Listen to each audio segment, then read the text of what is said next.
Imaginez que vous découvriez qu'une femme déclarée morte était encore en vie et cachait un secret qui pourrait tout détruire. Voici l'histoire d'une infirmière qui a refusé de fermer les yeux et qui a découvert la vérité. Pourrez-vous retenir vos émotions et ne pas pleurer jusqu'à la fin? Une infirmière examine une femme morte retrouvée sur les rails d'un train, mais quelque chose la pousse à laisser tomber son équipement et à appeler la police. Il est 2 heures du matin. Dehors, le vent et la pluie soufflent des branches à travers la cour de l'hôpital général de Lyon. Émilie Harris traverse le couloir humide. La faible lumière se reflète dans les flaques d'eau et le silence est lourd, interrompu seulement par le bourdonnement lointain des moniteurs vides. Elle ajuste sa blouse et redresse son badge. « Équipe de nuit », murmure-t-elle d'une voix fatiguée mais ferme. Malgré les gouttes de pluie qui frappent en la vitre, l'hôpital semble figé dans le temps. Sans se presser, elle passe mentalement en revue les horaires des patients. Où est le calme qui devrait régner à cette heure-ci? Rien. Mais soudain, la radio à l'entrée se met à sonner. La patrouille arrive avec un corps prêt à être admis. Les portes s'ouvrent. 2 policiers poussent une civière avec un sac noir. Émilie observe chaque mouvement, étape par étape. Ses gants touchent la texture froide du tissu. Son visage se crispe. Tout espoir que ce soit juste un autre quart tranquille est brisé à ce moment-là. Elle regarda tandis qu'ils ouvraient le sac avec précaution, sans précipitation, révélant le corps d'une femme. Émilie ressent quelque chose dans sa poitrine qu'elle-même ne comprend pas vraiment. Le masque couvre sa bouche, mais pas sa peur. Elle se dirige automatiquement vers la civière. Elle s'est jetée sur les rails, dit l'un des policiers sans la regarder. Émilie remarque la chaussure usée, une vie interrompue. Personne ne dit rien d'autre. Ses yeux restent fixés sur la silhouette immobile, mais toujours humaine. Émilie prend une profonde inspiration. Elle sent le mélange d'hôpital et de pluie. Chaque seconde pèse lourdement. Les lumières froides de la salle d'examen clignotent légèrement. Le ventilateur de plafond tourne lentement, émettant un grincement qui exige le silence. Émilie, qui porte des gants et un masque sur le visage, ne sent plus le temps passer. Tout y est lent, lourd, comme si l'air lui-même était en deuil. Émilie s'est approchée prudemment, sans se précipiter, comme si chaque pas était un acte de respect.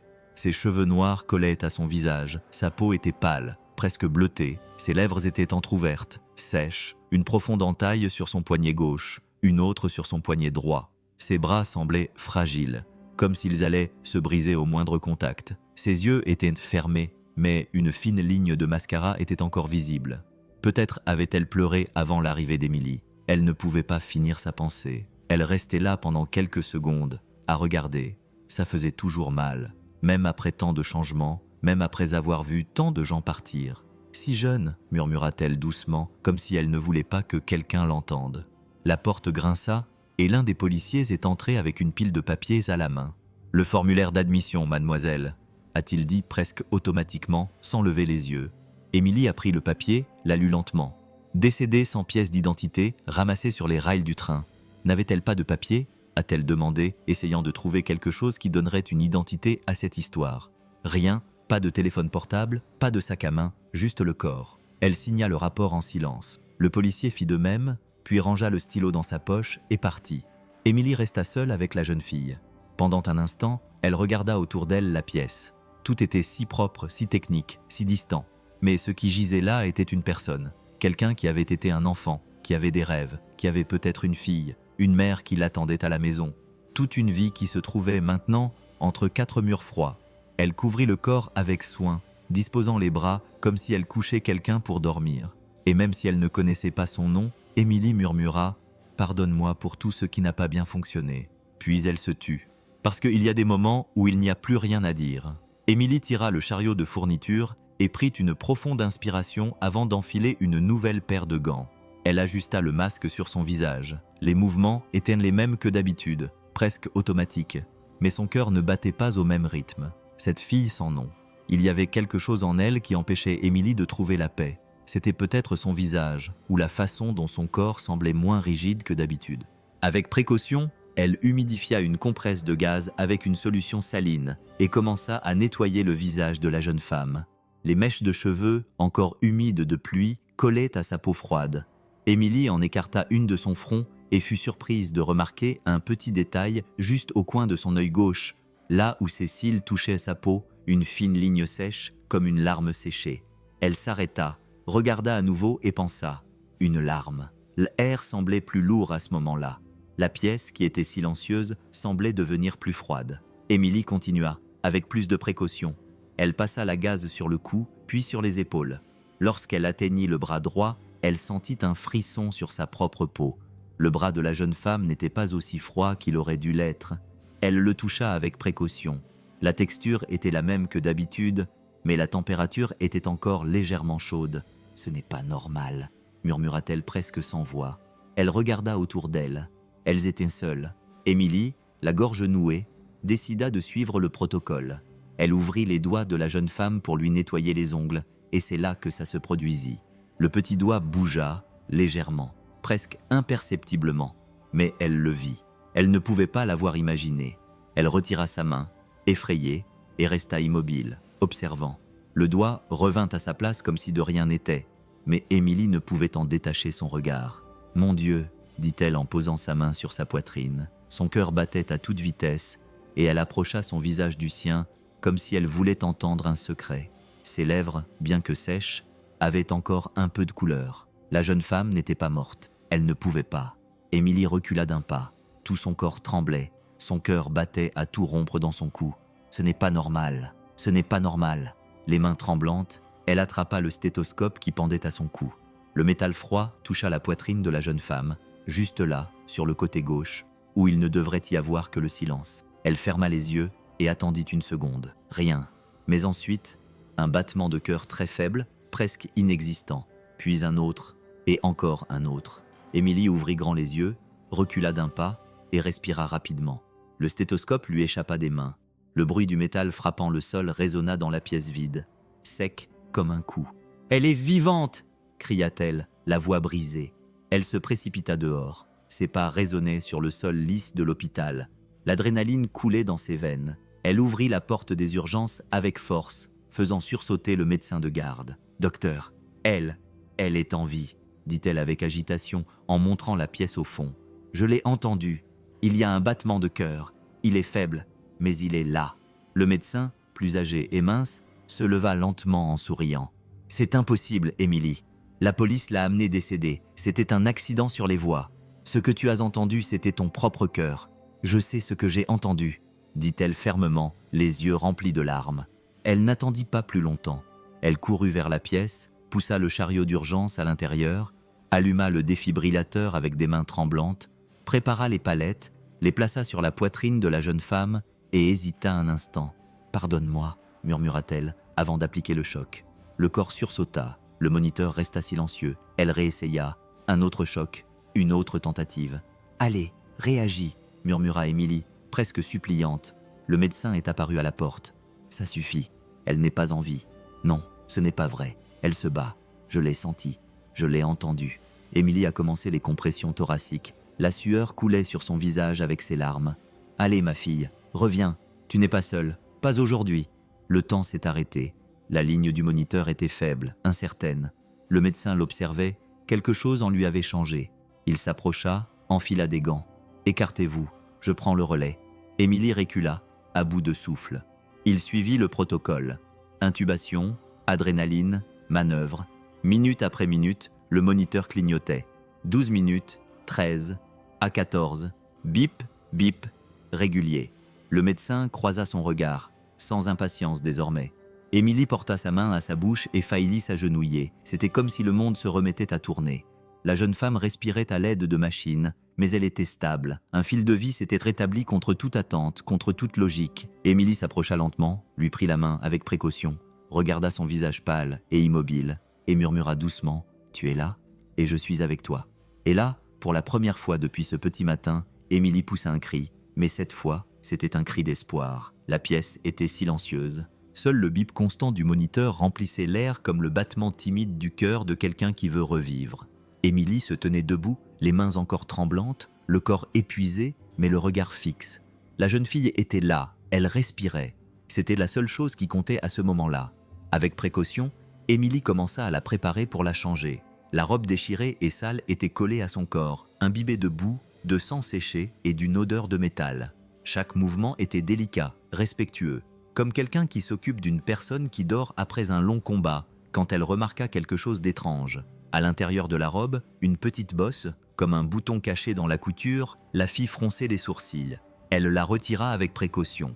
Ce n'était pas du tissu, c'était du papier. Émilie attrapa une paire de ciseaux et coupa soigneusement le point qui fermait la couture. Ce qui en sortit était un morceau de papier plié plusieurs fois. Il était mouillé et taché, mais encore lisible. Elle le déplia avec précaution et au centre, d'une écriture tremblante, presque enfantine, on pouvait lire « Luna Martinez, France ». C'était tout, mais c'était comme un cri, un nom, un lieu, une demande. Émilie sentit une boule dans sa gorge. Luna. Elle murmura ce nom comme si elle appelait une amie perdue de vue depuis longtemps.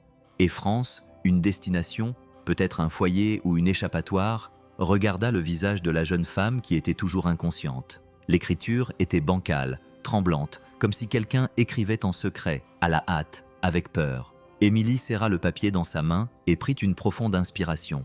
C'était comme tenir un secret, comme tenir la seule chose que cette femme avait encore de elle-même, son propre nom. Elle mit le papier dans une petite enveloppe et la glissa dans la poche de sa robe de chambre, près de son cœur. Puis elle réarrangea les vêtements propres sur la jeune femme. Elle la regarda tendrement et lui dit doucement « Luna, maintenant je sais qui tu es. Si c'est ton nom, je te promets de prendre soin de ton nom comme si tu étais ma sœur. » La jeune femme ne répondit pas, mais le moniteur resta stable, comme pour dire « Merci ». Le lendemain matin, le ciel était gris. La pluie avait cessé, mais le ciel semblait toujours lourd, comme s'il savait qu'un truc important allait se passer. Émilie marchait dans le couloir de l'hôpital avec une tasse de café chaud à la main et de profonds cernes sous les yeux. Elle n'avait pas dormi. Elle en était incapable. Toutes les quelques minutes, elle se rendait dans la chambre où se trouvait Luna, juste pour s'assurer qu'elle respirait toujours. C'est à l'un de ces moments-là qu'elle l'aperçut. Au bout du couloir, devant la vitre de la salle d'observation, se tenait une femme. Elle portait un grand manteau sombre dont la capuche lui couvrait presque tout le visage. Elle restait immobile, les yeux rivés sur Luna, qui était toujours inconsciente, allongée là, fragile mais vivante. Émilie s'arrêta. Elle l'observait de loin. La femme ne lui semblait pas familière ni être une visiteuse normale. Il y avait quelque chose dans sa posture comme de la peur ou de la douleur. Elle s'approcha à pas légers. « Excusez-moi, vous la connaissez ?» La femme sursauta légèrement. Émilie remarqua le mouvement de ses mains. Elles étaient serrées, comme si elle retenait quelque chose à l'intérieur. « Madame ?» La femme ne répondit pas, elle fit juste un pas en arrière, puis un autre. Puis elle se retourna et se mit à marcher rapidement dans le couloir. « Hé, attendez !» Émilie courut après elle, mais lorsqu'elle tourna au coin du couloir suivant, la femme avait disparu. Réception, escalier, aucune sortie. Personne ne l'avait vue partir. Elle revint agitée, le cœur battant à tout rompre. Il y avait quelque chose dans cette présence, quelque chose qui ne collait pas, et quelque chose en Émilie lui disait que cette femme n'était pas là par hasard. Plus tard, elle s'assit devant l'ordinateur et décida de chercher des réponses. Elle prit le nom inscrit sur le bout de papier, Luna Martinez, et appela le commissariat de police local. La personne qui a répondu semblait fatiguée et a répondu d'une voix monotone. « Oui, on a un rapport concernant une femme trouvée sur les rails hier soir. Tentative de suicide sans témoin, mais personne n'a rien vu, personne n'a rien entendu. Seule la voiture de patrouille l'a trouvée. Fin de la ligne. » Émilie regarda le papier qu'elle tenait dans sa main. Luna Martinez, France. Avait-elle des papiers d'identité? Quelque chose qui indique d'où elle venait? L'homme resta silencieux pendant un moment. Une seule chose attira son attention. Elle portait un bracelet d'hôpital provenant d'une clinique psychiatrique du Nouveau-Mexique, à des milliers de kilomètres d'ici. Plutôt bizarre, en fait. Émilie se figea. Elle regarda à nouveau le poignet de la jeune femme. Le bracelet blanc était taché de saleté et les chiffres étaient presque effacés. C'était un petit détail, mais il en disait long. Elle raccrocha le téléphone et resta là à réfléchir. Quelqu'un qui avait fini sur les rails, quelqu'un que personne ne cherchait, quelqu'un qui avait un bracelet d'hôpital et quelqu'un qui avait reçu une mystérieuse visite juste avant l'aube. Émilie ferma les yeux, essayant de ravaler la boule qu'elle avait dans la gorge. L'histoire de Luna était loin d'être terminée, et tout ce qui la concernait lui faisait mal comme une plaie ouverte. Le soleil de l'après-midi brillait faiblement à travers la fenêtre de la chambre. L'hôpital continuait à fonctionner à un rythme calme, presque lent, comme n'importe quelle petite ville après le déjeuner.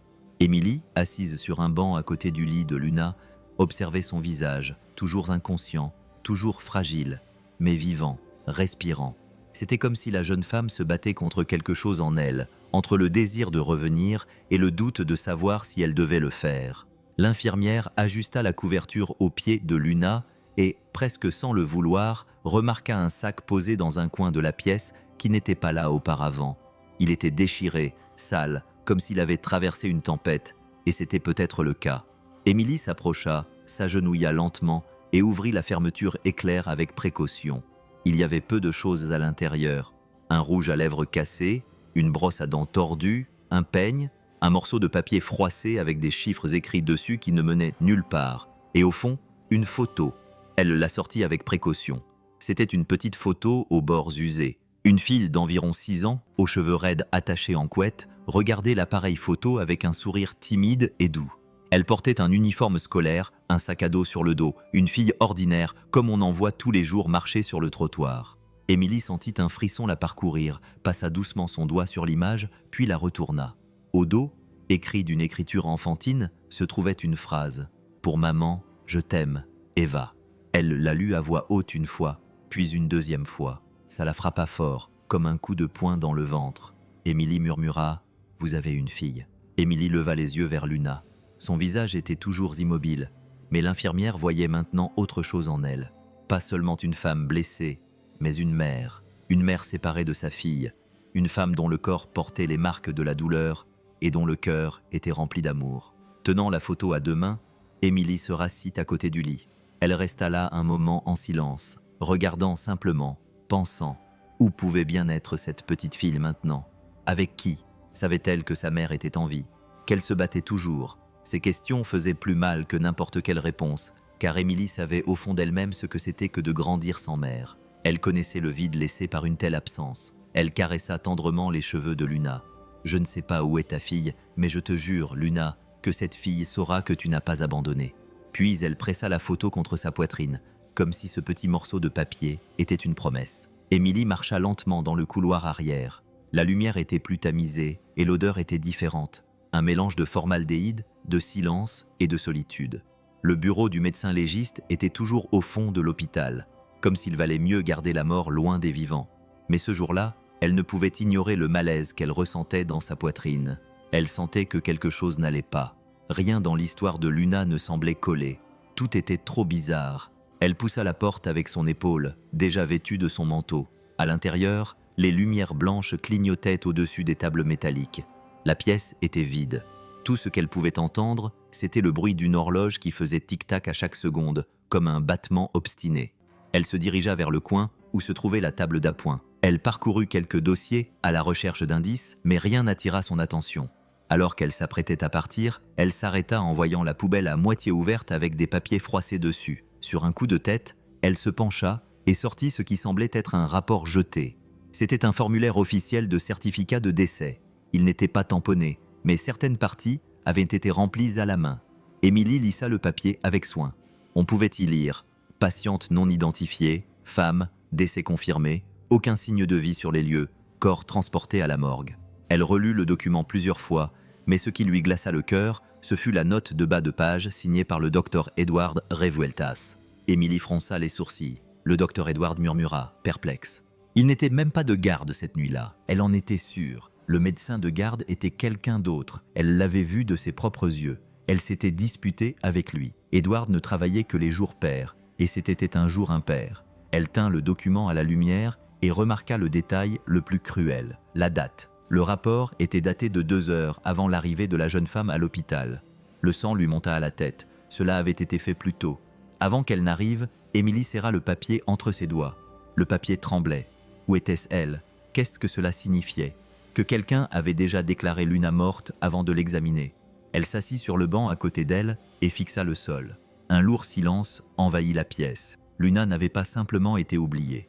Quelqu'un voulait qu'elle soit oubliée. Le dossier n'était qu'un morceau de papier taché d'encre, mais il renfermait un crime, et Émilie ne pouvait plus faire semblant de ne pas le voir. Émilie est restée assise pendant de longues minutes avec ce bout de papier froissé dans la main, le rapport gisant sur le sol.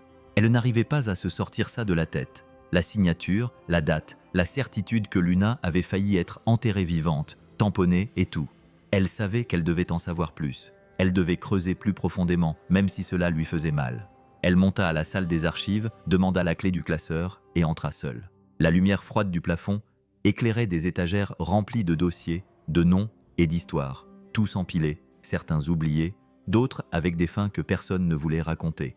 Elle chercha attentivement, lettre par lettre, jusqu'à ce qu'elle trouve l'enveloppe. Patiente, sans identification, femme, environ 30 ans. Elle sortit lentement le dossier, s'assit à la table et l'ouvrit. À l'intérieur se trouvaient quelques papiers, mais tout de même beaucoup plus d'informations que tout le monde disait avoir. Première page, nom générique, date récente, admission volontaire pour dépression sévère. Émilie fronça les sourcils. Quelque chose ne collait pas. Le nom sur le dossier était différent, tout comme l'adresse. Ce n'était même pas le même état. Elle tourna la page et lut les petits caractères des détails cliniques, les répétitions, les phrases copiées-collées, les informations sans âme. Ce n'est pas à elle, marmonna-t-elle, comme s'il s'agissait d'un dossier déjà préparé, adapté. Comme si quelqu'un voulait juste remplir un vide avec n'importe quoi, juste pour que ça soit là. Émilie remit tout dans le dossier et quitta la pièce, le cœur lourd. Dans le couloir, elle chercha le numéro de la clinique sur le bracelet. Elle composa lentement le numéro sur son téléphone portable, son doigt tremblant légèrement. Elle appela 3 fois. « Clinique Saint-Gabriel. »« Bonjour », répondit une voix masculine monotone. Émilie prit une profonde inspiration. « Bonjour, je suis infirmière à l'hôpital de Lyon. J'ai ici une patiente qui est arrivée avec l'un de vos bracelets. J'aimerais confirmer si elle était là récemment. » Le nom de la patiente est Luna Martinez. À l'autre bout du fil, le silence. 2 secondes. « Oui, je suis là, » dit-il, d'une voix désormais différente, plus alerte, plus maîtrisée. « Alors, elle est dans votre système. » Nouveau silence. « Je suis désolé, je ne peux pas en parler, mais elle est dans un état grave. Nous avons besoin de savoir si elle a pris des médicaments récemment, si elle a des antécédents psychiatriques, peu importe. Je suis vraiment désolé. Je ne peux pas vous aider. » Avant que qu'Émilie puisse dire quoi que ce soit d'autre, l'appel fut coupé. Elle fixa l'écran de son téléphone portable pendant quelques secondes, puis elle regarda par la fenêtre où le ciel commençait à s'assombrir à nouveau. Le vent faisait bouger les arbres à l'extérieur et à l'intérieur d'elle, quelque chose bougeait aussi. Ce n'était pas seulement de l'abandon, c'était de la peur, c'était un silence délibéré. Quelqu'un ne voulait pas que Luna soit retrouvée ou qu'on se souvienne d'elle. Émilie a pris son téléphone portable, a regardé à nouveau la photo de la fille souriante dans son uniforme scolaire et a murmuré « Je vais découvrir ce qu'ils ont fait à ta mère, Eva, même si ça me coûte tout. » En cet après-midi chaud, l'hôpital était plus animé que d'habitude. Émilie marchait dans le couloir, un dossier à la main, la tête encore pleine de questions qui ne la quittaient pas l'esprit. Luna restait stable, mais inconsciente. Et à chaque heure qui passait, le mystère qui l'entourait semblait s'épaissir. C'est alors qu'elle l'aperçut.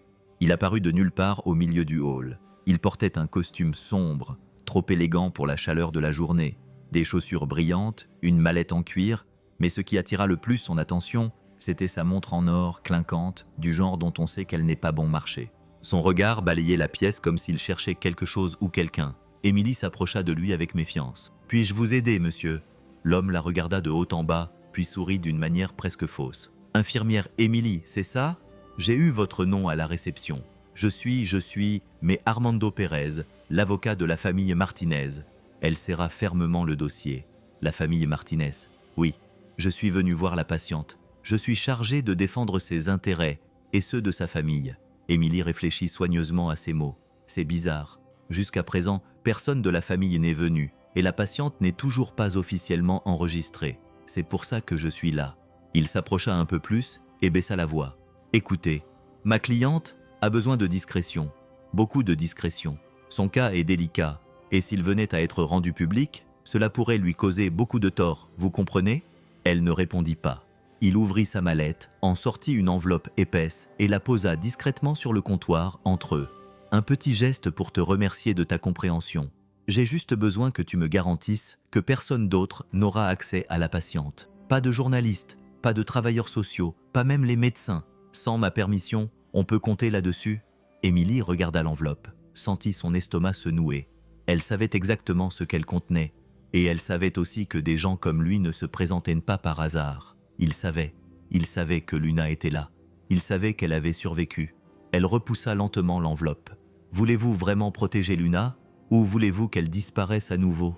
Il fronça les sourcils pour la première fois sans sourire. « Infirmière, je vous propose quelque chose de juste, des mois de votre salaire, rien de plus. Et je vous dis que vous n'allez pas acheter ma conscience ou sa vie. » L'homme prit l'enveloppe calmement, ajusta son costume et la regarda fermement dans les yeux. « Cela pourrait vous coûter cher. » Émilie fit un pas en avant.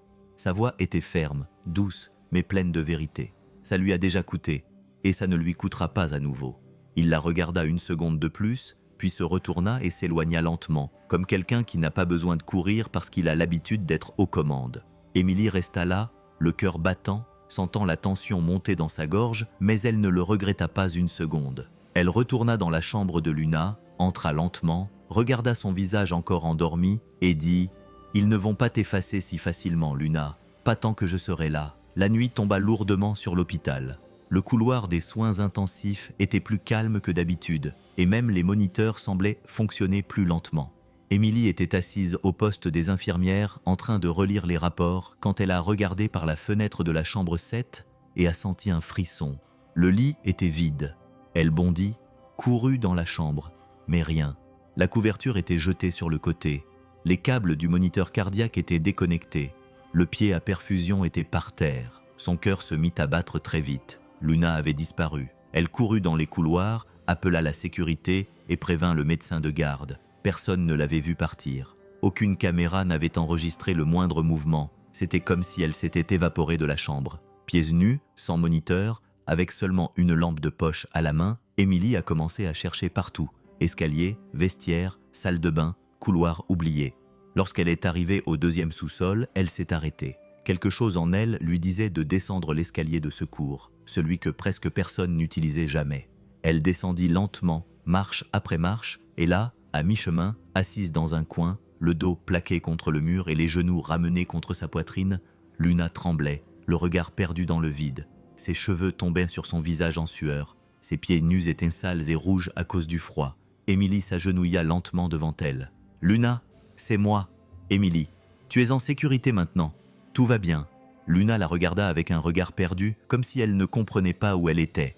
Puis elle se mit à pleurer doucement, comme une petite fille blessée. « Ils ont pris ma fille, » murmura-t-elle, presque sans voix. « J'ai essayé de m'échapper, mais ils m'ont rattrapée. Ils m'ont enfermée là-haut. » Émilie lui saisit fermement la main. « Tu es en sécurité maintenant, je suis là. Tu n'as plus besoin de t'enfuir. » Mais Luna n'écoutait plus. Son corps se pencha en avant, ses épaules s'affaissèrent, et en une seconde, elle s'évanouit dans les bras d'Émilie. Émilie la serra contre elle comme si elle portait un morceau du monde qui ne pouvait plus être brisé. Elle posa sa tête sur la sienne, sentant le poids de ce corps fragile et toute la douleur qu'il portait en lui. Et là, dans cet escalier froid et caché, au fond d'un hôpital, deux femmes partageaient la même douleur, celle d'avoir été réduite au silence. La différence était que maintenant, l'une d'elles avait quelqu'un qui ne la laisserait pas partir. La nuit était calme et la respiration de Luna était lente à cause des sédatifs. Émilie s'assit à côté du lit et regarda les yeux de la jeune femme s'ouvrir lentement. Il y avait de l'épuisement dans leur regard, mais aussi une faible intention de revenir à la surface, comme quelqu'un qui se bat pour échapper à un cauchemar qui avait duré trop longtemps. « Tu m'as entendu ?» murmura Luna d'une voix pâteuse. Émilie acquiesça en lui touchant doucement la main. « Je suis là. Tu peux parler si tu veux. Seulement si tu veux. » Luna tourna la tête sur le côté et fixa le plafond pendant quelques secondes. La faible lumière de la lampe projetait des ombres sur son visage. Et dans ce silence pesant, elle se mit à parler. Les mots sortirent comme s'ils avaient été bloqués pendant des années. J'étais mariée à un homme important, riche, connu, qui parlait gentiment devant les autres, mais à la maison, c'était quelqu'un d'autre. Elle ferma les yeux, essayant de retenir ses larmes. Émilie attendit sans l'interrompre, se contentant d'écouter. Un jour, je lui ai dit que je voulais me séparer. J'étais fatiguée de son agressivité. Je lui ai dit que j'emmènerais Eva avec moi. Il a ri. Il a dit que j'étais folle, que personne ne me croirait. Luna a pris une profonde inspiration. Sa voix sortait à peine. Puis, un jour, il m'a dit d'aller me reposer et c'est comme ça qu'il l'a dit. Il m'a emmenée dans une clinique loin, très loin de tout. Il leur a ordonné de m'admettre. Il a dit que j'étais instable. Il a inventé que j'avais des crises. Ils m'ont laissé là-bas pendant des mois. Émilie a serré sa main plus fort, chaque mot lui faisant l'effet d'un coup. Et Eva me l'a enlevée. Il a dit que c'était pour son bien, qu'une mère malade ne pouvait pas élever sa fille. J'ai essayé de m'échapper une fois, mais la deuxième fois, j'ai sauté par-dessus la clôture. C'est la dernière chose dont je me souvienne. Après ça, juste le bruit du train. Des larmes tombèrent sur l'oreiller, et Émilie ne put retenir les siennes. Elle ressentait chaque détail de cette histoire comme si c'était la sienne. car la douleur d'être réduite au silence, de perdre un enfant, est une douleur qui dépasse toute distance. Luna tourna lentement son visage vers elle. « Tu me crois ?» Émilie se pencha en avant et posa son front sur le sien, les yeux remplis de tout son cœur. Et là, à ce moment, même au milieu de la douleur, quelque chose est né entre elles deux. Ce n'était pas seulement de l'empathie, c'était un lien, c'était un courage partagé. C'était le début d'une promesse qu'Émilie savait qu'elle ne pouvait pas rompre, celle de ramener Eva à sa mère qui n'avait jamais cessé de se battre. Émilie tint la photo à 2 mains comme si ce petit bout de papier était en verre. Le visage d'Eva, souriant avec ses petites dents de travers et ses yeux pleins de tendresse, ne quittait pas son esprit. Cette fille n'était pas seulement une enfant perdue, elle était la raison pour laquelle Luna était encore en vie. Elle était la seule chose qui maintenait une lueur d'espoir dans le cœur de cette femme brisée. Elle prit son téléphone portable et, avec les doigts tremblants, chercha dans son répertoire un vieux nom. C'était un contact qu'elle n'avait pas utilisé depuis des années. Linda, une amie de l'université qui travaillait maintenant pour un réseau d'écoles privées dans la région de Dijon, appela. Le cœur d'Émilie battait comme s'il allait sortir de sa poitrine. « Salut, Linda, c'est Émilie. Tu as 1 minute, Linda ?»« Waouh, ça fait longtemps. Que s'est-il passé ? C'est urgent. Je suis confrontée à une situation ici à l'hôpital. Une patiente est dans le coma, mais j'ai trouvé ça dans son sac. » Émilie a envoyé la photo. C'est sa fille Eva. Elle n'a pas de nom de famille, juste ce prénom et un message écrit au dos. Pour maman. Je t'aime. Je sais qu'elle vient d'une famille aisée et qu'elle va probablement dans une école privée coûteuse. Il y eut un silence à l'autre bout du fil. Attends, donne-moi 1 minute. Émilie entendit le bruit d'un clavier. Le temps s'arrêta. Elle faisait les 100 pas dans le couloir, regardant la porte de la chambre de Luna, comme si à tout moment elle allait se réveiller et demander « Avez-vous trouvé ma fille ?» Après quelques minutes, la voix de Linda est revenue, plus basse, plus sérieuse. « Émilie, il y a une fille avec ce visage qui lui ressemble. La seule Eva que j'ai trouvée dans le système, mais son nom est différent. Eva Moncada. Elle étudie ici depuis 2 ans. Elle a été transférée de France. » Émilie sentit l'air quitter ses poumons. « Tu es sûre ? » ?»« Absolument sûre. »« Oh, et ici, dans le système, il est indiqué que la mère de la fille est décédée dans un accident. » Ces mots frappèrent Émilie comme un coup de poing dans le ventre. « Tu as dit que sa mère était décédée. » ?»« Oui. » Émilie s'est appuyée contre le mur dans le couloir. Elle avait l'impression que le monde tournait autour d'elle. « Linda, cette mère est vivante, et elle se bat ici pour retrouver sa fille. Merci beaucoup pour tout. » À l'autre bout du fil, son amie a juste répondu par un soupir. Émilie a raccroché lentement. Elle est restée là à tenir la photo, regardant les yeux de cette petite fille comme s'il demandait de l'aide. La mère n'était pas morte, il l'avait juste effacée. Et maintenant, il était temps de révéler cette histoire, même si elle devait le faire de ses propres mains. Émilie se tenait à la fenêtre de l'hôpital, tenant la photo d'Eva entre ses doigts. L'image de la petite fille souriante semblait la regarder directement maintenant. Mais ce n'était pas seulement la photo, c'était tout. L'histoire de Luna, le nom barré, le mensonge qu'ils avaient raconté à sa fille. Tout cela la frappait à un endroit en elle qu'elle avait essayé d'oublier pendant des années. C'était comme si soudain, une porte s'était ouverte au fond de son esprit et qu'elle était là, petite, assise sur le canapé de la maison de sa tante, les jambes pendantes dans les airs et les yeux gonflés à force de demander « Où est ma maman ?» La réponse était toujours la même, un regard qui se détournait, un silence pesant.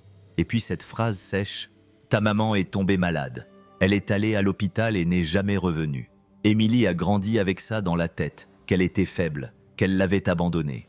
Elle a passé toute son enfance à nourrir un étrange mélange de tristesse et de colère. Maintenant, en regardant Luna allongée dans le lit, immobile, et cette fille qui pensait être seule au monde, c'était comme si le passé revenait la hanter, comme s'il lui disait « Et maintenant, Émilie, vas-tu laisser cela se reproduire ?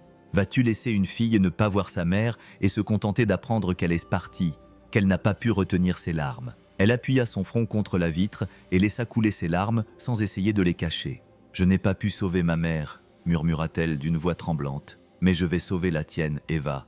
Je le jure sur tout ce que je suis. Je vais sauver ta maman. » Parce qu'à ce moment-là, Émilie n'était plus seulement une infirmière. Elle était une fille, elle était une mère, elle était quelqu'un qui connaissait très bien le vide qui reste quand ton histoire t'est enlevée. Et là, elle a promis, au milieu du bruit des moniteurs et de la douleur du passé, que plus jamais personne ne grandirait en pensant que sa mère avait disparu, alors qu'en réalité, elle avait juste besoin d'être entendue. La nuit était déjà bien avancée. Émilie était seule dans la cuisine de l'hôpital, buvant une tasse de café froid, essayant de donner un sens à tout ce qui se passait. Son téléphone portable vibra sur la table. Numéro inconnu. Elle répondit sans réfléchir. « Allô ?»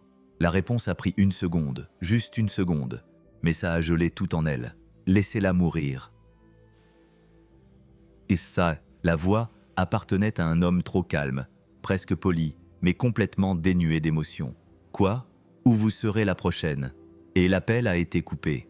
Émilie resta là, immobile, le téléphone portable toujours à l'oreille, le cœur battant à tout rompre, incapable de respirer. Cette voix n'était ni un cri, ni une menace prononcée dans un accès de colère. C'était un avertissement froid et calculé, comme celui de quelqu'un qui avait déjà décidé de ce qu'il allait faire. Elle se leva lentement, regarda autour d'elle. La cuisine était vide, mais maintenant, même si les lumières étaient allumées, tout semblait plus sombre.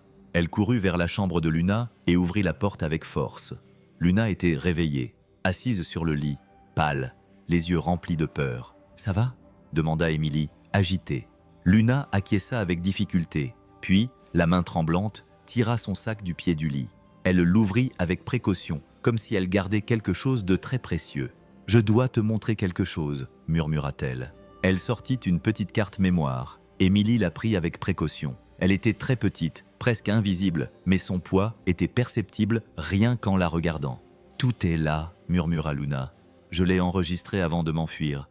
Je savais que quelque chose pourrait arriver. » Émilie brancha la carte dans un vieux portable dans l'infirmerie, ouvrit le dossier, un seul fichier vidéo, et appuya sur « Play ». L'image était tremblante et sombre. Luna était assise dans un coin, le visage battu, une coupure aux sourcils et les yeux rouges à force d'avoir tant pleuré. « Si tu regardes ça, c'est parce qu'il l'a fait, » dit-elle, la voix brisée. « Le père de ma fille m'a fait interner, il m'a battu, il m'a caché. S'il m'arrive quelque chose, c'est lui le responsable. S'il te plaît, ne laisse pas ma fille avec lui, s'il te plaît. » La vidéo s'arrêta là. Émilie ferma l'ordinateur portable, les yeux remplis de larmes. C'était la vérité. Dure, sans fioriture, vivante. Ce n'était pas juste une plainte, c'était un appel à l'aide, un cri qui avait réussi à briser le silence. Et à ce moment-là, Émilie a compris. Elle ne protégeait plus seulement une patiente, elle détenait la seule chance pour une mère de retrouver sa fille. Et elle n'allait pas la laisser filer pour rien au monde. Le téléphone sonna tôt, avant qu'Émilie n'arrive à l'hôpital. C'était Linda, l'amie du réseau scolaire. Sa voix semblait différente, directe. « Émilie, il s'est passé quelque chose ? Eva n'est pas venue à l'école aujourd'hui. » Émilie se figea. « Comment ça, non ? Grand-mère a appelé pour dire que papa était venu la chercher hier soir. Il a dit que c'était un voyage urgent, mais personne n'a prévenu l'école. Personne n'a dit quand il reviendrait. Et Eva n'a pas laissé de message à ses camarades de classe. Elle ne fait jamais ça. » Émilie raccrocha, le cœur battant, traversant les couloirs de l'hôpital presque en courant jusqu'à la chambre de Luna. Elle ouvrit la porte avec force. Luna était assise, essayant de sortir du lit toute seule, pâle, faible, désespérée. « Aide-moi, je dois aller la chercher. Aide-moi, s'il te plaît » supplia-t-elle les mains tendues, les yeux remplis de panique. Émilie la tint par les épaules, essayant de la calmer. « Luna, attends, que s'est-il passé ? Je l'ai senti. Hier soir, j'ai senti que quelque chose allait arriver. J'ai rêvé d'elle. Elle pleurait. Émilie, écoute-moi. Ils l'ont emmenée. Écoute-moi. Ils m'ont encore enlevé ma fille. » Elle tremblait. Des larmes coulaient sur son visage. Sa respiration était irrégulière, comme si tout son corps était sur le point de s'effondrer. Émilie a appelé une infirmière, a demandé un sédatif léger, mais ne les a pas laissés le lui administrer complètement. Puis, elle a quitté la chambre et s'est rendue directement au poste de police le plus proche. Elle est entrée déterminée « Je veux faire une déclaration urgente concernant une fille qui a été enlevée contre la volonté de sa mère. » L'homme derrière le bureau a à peine levé les yeux. « Il y a une décision de justice. Qui a la garde ? » La garde a été obtenue illégalement, sur la base de l'hospitalisation forcée de la mère. La fille a été enlevée de l'école par un homme accusé de violence qui avait déjà essayé de faire disparaître la mère. Il a poussé un profond soupir, comme s'il savait déjà qu'il allait en entendre plus qu'il ne le souhaitait. « Madame, ce type d'affaire est compliqué. Si la fille est partie avec son père et que sa grand-mère l'a confirmé, » Émilie a frappé la table du plat de la main. Elle n'avait pas le droit. Ils ont emmené la fille de force. La mère est hospitalisée, blessée, vivante par miracle. Et vous allez attendre quoi ? Un autre avis de décès. Silence. Le policier se leva, prit une feuille de papier et commença à la remplir lentement. Mais elle savait que cela prendrait beaucoup de temps, qu'il reporterait la décision, qu'il la repousserait. Comme toujours, Émilie est partie en retenant ses larmes, est retournée à l'hôpital, est entrée dans les toilettes et s'est enfermée. Elle s'est regardée dans le miroir, le visage fatigué, les yeux rouges, a passé ses mains sur le lavabo, a pris une profonde inspiration, puis a levé les yeux et a dit doucement « Je ne laisserai pas cela se reproduire, ni à elle, ni à personne. » Et là, seule dans cette salle de bain froide, Émilie a pris une décision. Même si le système ne faisait rien, elle agirait. La route était longue, pleine de virages et de nids de poules. La voiture tanguait à chaque virage et la bruine sur le pare-brise ne faisait que rendre les choses plus difficiles. Émilie conduisait, les mains fermement agrippées au volant. À côté d'elle, Luna, enveloppée dans une vieille couverture, le visage pâle, le regard perdu. Elle n'avait pas dit un mot depuis plus d'une demi-heure, se contentant de respirer profondément, comme si elle retenait quelque chose à l'intérieur pour ne pas exploser. Sur la banquette arrière, Miguel, le journaliste, réglait son téléphone portable, testant le signal de la caméra cachée. C'était un vieil ami d'Émilie, l'un de ces gens qui n'hésitent pas quand il y a une urgence humaine. « On y est presque », dit-il en regardant la carte. « C'est à 10 minutes d'ici. Un chemin de terre difficile à voir. L'endroit semble isolé de tout. » Émilie acquiesça. Luna ferma les yeux un instant, comme si elle priait en silence. Ses doigts tremblaient sur ses jambes. Son visage était marqué par la peur et un espoir qui faisait mal parce qu'il était si grand. La voiture s'arrêta dans une clairière. Il n'y avait aucune lumière à proximité, seulement le bruit des branches qui bougeaient dans le vent.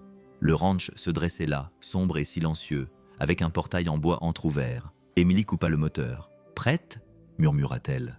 Luna prit une profonde inspiration et dit d'une voix aussi ferme qu'elle pouvait le faire. « C'est maintenant ou jamais. » Émilie et Luna entrèrent par une porte latérale, à l'arrière. La lampe torche de son téléphone portable éclairait à peine un couloir sale avec des portes fermées et des fenêtres très hautes jusqu'à ce qu'elles entendent un faible bruit, un cri étouffé.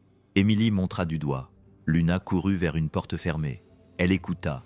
Émilie frappa, presque à bout de souffle. Silence. Eva. C'est moi, ma fille. Je suis ta maman. De l'intérieur, une voix faible et brisée. Maman. Émilie enfonça la porte avec son épaule. À l'intérieur, il y avait une pièce sombre qui sentait l'humidité, et dans un coin, blotti entre des couvertures, se trouvait la fille, les yeux grands ouverts, les larmes coulaient. Luna tomba à genoux et ouvrit les bras. Eva hésita, puis courut comme si son corps savait avant son esprit. Elle se jeta dans les bras de sa mère, la serrant fort et pleurant bruyamment. « Tu es en vie », répétait-elle entre deux sanglots. « Tu es en vie, maman. » Luna pleurait aussi, incapable de dire quoi que ce soit, se contentant de l'embrasser sur la tête, de la serrer dans ses bras, de la sentir. Émilie se tenait à la porte, la main sur la poitrine, le cœur serré, les yeux remplis de larmes. C'était comme si elle se voyait là, il y a de nombreuses années, mais cette fois-ci avec une fin différente. Eva et Luna restèrent ainsi, enlacées, pendant plusieurs minutes, comme si le monde s'était arrêté rien que pour elles, comme si cette étreinte pouvait effacer tout ce qui s'était passé, et pendant un instant, ce fut le cas. Le bruit du portail qui claquait résonna dans le ranch comme un coup de tonnerre. Émilie se retourna brusquement, sortant son téléphone portable de sa poche. Le visage de Luna pâlit instantanément. Eva agrippa fermement le chemisier de sa mère comme si elle voulait se cacher à l'intérieur. Il était là, l'ex-mari, celui que Luna avait décrit dans des murmures pleins de douleur, élégant, bien habillé, mais avec des yeux froids et vides. Et dans ses mains, une arme, baissée mais visible, nette. Le métal brillait dans la faible lumière du couloir. « Quelle belle scène !» dit-il avec un sourire narquois, la fugitive, la fille et une infirmière qui s'était aventurée là où elle n'aurait pas dû. Émilie avait déjà commencé à enregistrer avec soin. Caméra en direct pour des milliers de personnes. D'un simple clic, la vidéo fut diffusée en direct, directement sur les réseaux de Miguel. « Ne t'approche pas !» dit Émilie d'une voix ferme, même si son cœur battait si fort qu'elle pouvait à peine réfléchir. « Tu penses que quelqu'un va te croire ?» Il rit. « Pour tous les idiots de cette ville, c'est moi la victime ici. Je t'ai fait passer pour la femme folle, celle qui voulait se suicider. C'est ce que tout le monde sait. Tu ne pourras jamais prouver le contraire. » Luna se tenait devant sa fille. Son visage exprimait la peur, mais son corps était ferme. « J'étais ta femme et tu m'as enfermée. Tu m'as effacée, tu m'as enlevé ma fille, et maintenant tu veux nous faire taire à nouveau. » Il rit et cria. « Dans un an, personne ne se souviendra même de toi. Il leva légèrement le pistolet. Ce simple mouvement fit hurler Eva. « Maman !» Émilie fit un pas en avant, enregistrant tout. Sa main ne tremblait plus. « Vas-y, dis en plus !» dit-elle en le regardant droit dans les yeux. « Tout le pays t'écoute en ce moment même. Ils te regardent en direct. » Son sourire disparut instantanément. Il regarda autour de lui, confus, et sortit son téléphone portable de sa poche. Il vit la notification, vit son visage sur l'écran, vit les commentaires. Des milliers de spectateurs, puis des sirènes, des lumières bleues et rouges ont envahi la nuit, des cris, des policiers armés, des voix lui disant de lâcher son arme. Il a hésité, baissé la main, essayé de s'enfuir, mais il a été immédiatement arrêté, menotté, jeté à terre comme n'importe quel autre homme. Luna est tombée à genoux, en pleurs. Eva courut se jeter dans ses bras. Émilie éteignit la caméra. Le travail était terminé, mais dans cette étreinte, sur le sol froid de ce ranch, il n'y avait pas seulement la justice, il y avait la survie. C'était la fin d'un silence qui avait duré de nombreuses années. La lumière du matin filtre doucement à travers la fenêtre de la chambre. La lumière projetait des ombres délicates sur les murs, et le bruit de la ville commençait à se réveiller dehors. À l'intérieur de l'hôpital, le temps semblait ralentir. Dans son lit, Luna dormait paisiblement pour la première fois depuis longtemps. Son visage montrait encore de la fatigue, mais il y avait de la paix. Il y avait du soulagement. Eva était assise à côté d'elle, la tête posée sur le bras de sa mère, lui tenant fermement la main. Ses petits yeux étaient gonflés à cause des pleurs, de la peur, du manque, de tout ce qu'elle ne pouvait pas expliquer.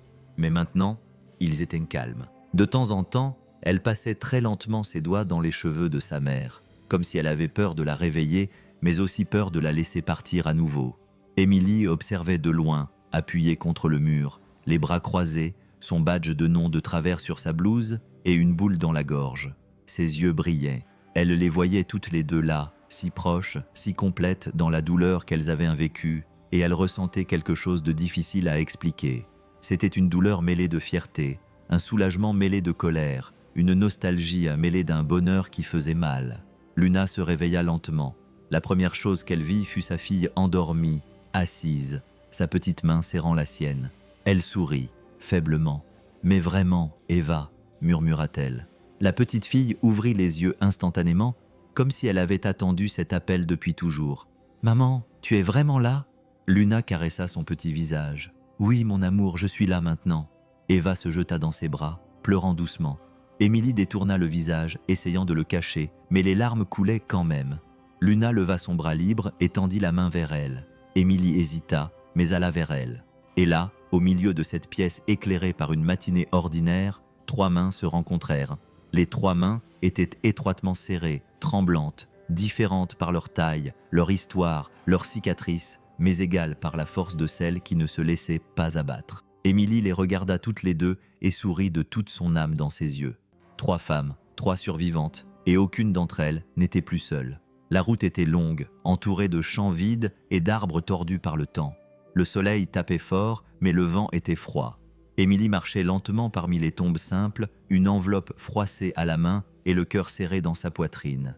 Elle arriva à la tombe de sa mère. C'était une pierre tombale modeste, sans fleurs, avec le nom gravé en lettres usées par le temps. Elle resta là un instant, comme si elle s'attendait à ce qu'une réponse vienne de la terre. Mais le silence était le même que d'habitude. Elle s'agenouilla, essuya la poussière de la pierre avec ses doigts et posa l'enveloppe en plein milieu. « Bonjour maman ». Sa voix se brisa dès le début. Elle prit une profonde inspiration, cligna lentement des yeux et continua. « Aujourd'hui, j'ai sauvé une femme. Elle était presque morte, presque, mais elle est restée.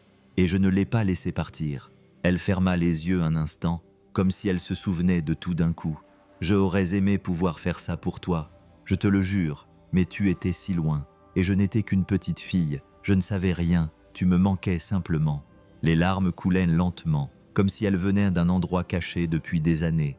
Mais aujourd'hui, quand j'ai vu cette mère serrer sa fille, j'ai eu l'impression que d'une certaine manière c'était aussi pour toi, comme si j'avais enfin fait quelque chose de bien, comme si j'avais fait un pas pour nous deux.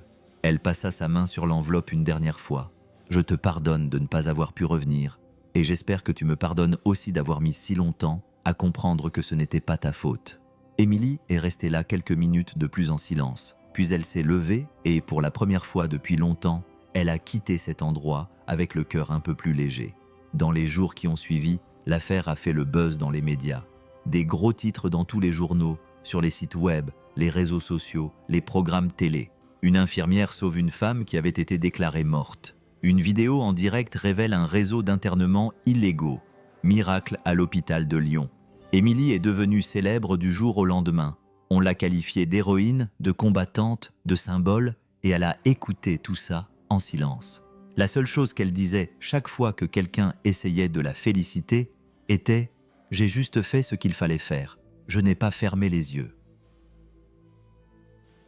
Car au fond d'elle-même, elle savait que ce n'était pas pour la gloire, mais pour qu'une autre lune ne soit pas oubliée, pour qu'une autre fille ne grandisse pas en croyant qu'elle avait perdu sa mère, alors que tout ce dont elle avait besoin, c'était d'être écoutée. La nouvelle maison était simple, avec des murs bleu clair et des rideaux faits main, un petit jardin devant rempli de fleurs fraîchement plantées.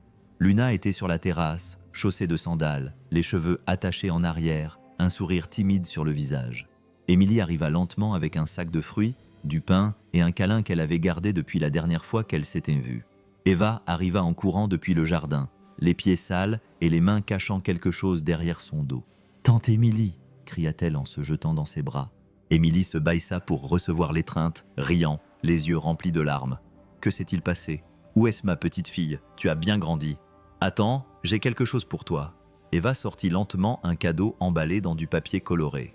Elle l'ouvrit là, avec des mains prudentes. À l'intérieur se trouvait un bracelet fait de fils colorés, tressé simplement, mais avec beaucoup d'amour. « Je l'ai fait toute seule, » dit-elle fièrement. « C'est pour que tu ne nous oublies jamais. » Émilie regarda le cadeau et ravala ses larmes. « Et c'est plus joli que de vrais bijoux. » Eva sourit timidement et dit « C'est parce que tu as des mains magiques, tante Émilie. » Luna se tenait dans l'embrasure de la porte et observait tous les yeux remplis de larmes. Elle ne dit rien, mais son regard en disait long.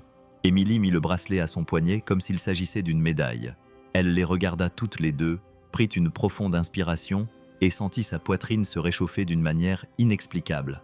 Là, dans cette nouvelle maison, dans cette vie qui recommençait lentement, il y avait quelque chose qu'aucun titre de journal ne disait, qu'aucune vidéo ne montrait, qu'aucun journal n'écrivait. C'était la paix, silencieuse, petite, faite de 3 fils colorés noués autour de son poignet, et d'un amour qui n'avait plus besoin d'être caché. Émilie marcha dans le couloir de la nouvelle aile, sa blouse blanche désormais plus usée, mais son badge brillait avec le nom auquel elle s'identifiait désormais le plus. Infirmière pédiatrique, soins maternels. C'était un autre endroit, une autre énergie.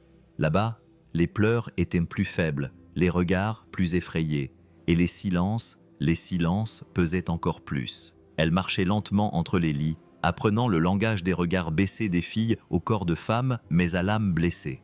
Chaque histoire là-bas semblait faire écho à celle qu'elle portait dans son cœur. Chaque bébé sans bras pour les tenir, chaque enfant effrayé, chaque mère sans voix. Émilie savait reconnaître les pleurs, même si elle ne pouvait pas les entendre. Elle le savait parce qu'elle les avait déjà entendus, non pas avec ses oreilles, mais avec son cœur. Un après-midi gris, après une longue journée de travail, elle était assise seule à la cafétéria de l'hôpital.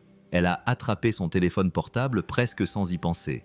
Une nouvelle notification. C'était un message. La photo s'est ouverte lentement. Eva, dans son nouvel uniforme, les cheveux attachés avec un nœud rouge, un sac à dos sur le dos. Souriante, Émilie a senti l'air la quitter pendant un instant. Juste en dessous, une note écrite d'une écriture ferme. « Merci de m'avoir ramené ma maman.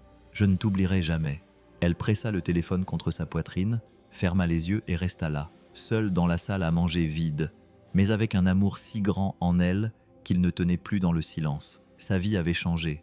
Mais plus que ça, elle avait changé la vie de quelqu'un d'autre. Et si c'était votre fille ? Et si c'était votre sœur, votre mère, votre amie ? Et si personne n'avait écouté ce cœur faible ? Combien de lunes y a-t-il encore là-bas ? Invisibles, réduites au silence, enfermées sans raison, loin de ceux qui les aiment le plus, enterrées vivantes, non seulement par le système, mais aussi par l'indifférence. Combien Émilie a écouté. Quand tout lui disait d'abandonner, elle laisse rester. Quand ils ont dit qu'il était trop tard, elle a insisté. Quand la vérité semblait trop dangereuse, elle a choisi de la dire. Elle n'a pas seulement sauvé un corps, elle a sauvé une histoire. Elle a sauvé l'amour d'une fille. Elle a sauvé l'espoir d'une mère. Maintenant, je veux connaître votre avis. Qu'auriez-vous fait à la place d'Émilie, ou de Luna, ou de la petite Eva ? Écris ici dans les commentaires. Dis-moi ce que cette histoire t'a fait ressentir. parce qu'il y a des histoires qui ne s'effacent pas, elles restent gravées dans ta mémoire. Oh, et n'oublie pas de cliquer sur la cloche car chaque semaine, on te propose des histoires vraies et émouvantes qui touchent là où ça fait le plus mal et aussi là où ça guérit le plus. Et si tu ne l'as pas encore vue, clique maintenant sur la vidéo qui apparaît à l'écran. C'est une belle histoire qui a déjà fait pleurer beaucoup de gens et les a amenés à repenser leur vie. Allez, à la prochaine fois.